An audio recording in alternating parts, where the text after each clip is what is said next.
Kung titignan mo yung pupuntahan, di ba parang malayo? Pero pag lilingunin mo yung pinanggagalingan, malayo ka na. Hindi mo malalaman kung hindi ka susubok. Ang buhay ay isang malaking sugal. Kung lagi kang takot sumugal sa isang bagay dahil takot kang mawalan, mauubos lang kung anong meron ka. Kung hindi ka mawawalan, hindi ka rin magkakaroon. Kung ano man ang mga desisyon mo ngayon, yun ang magiging buhay mo bukas. Lakasan mo lang yung loob mo. Dahil ang mundong to, aapakan lang ang mga mahihina. Ibangon mo palagi ang sarili mo. Balang araw, magugulat ka na lang na ang layo na pala ng narating mo.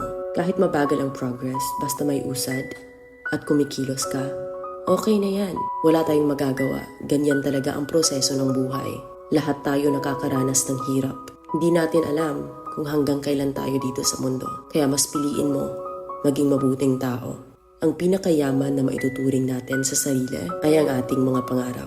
Kapag handa kang abutin yung mga pangarap mo, hinding-hindi ka maghihirap.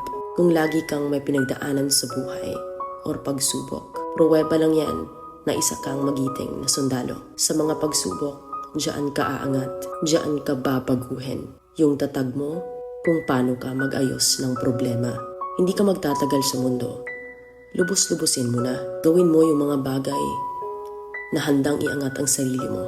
Huwag mong isipin yung mga sinasabi ng iba at huwag na huwag kang panghihinaan ng loob dahil lahat ng tao ay may iba't ibang desisyon at iba't ibang sitwasyon. Huwag ka lang mawalan ng pag-asa. Hindi mo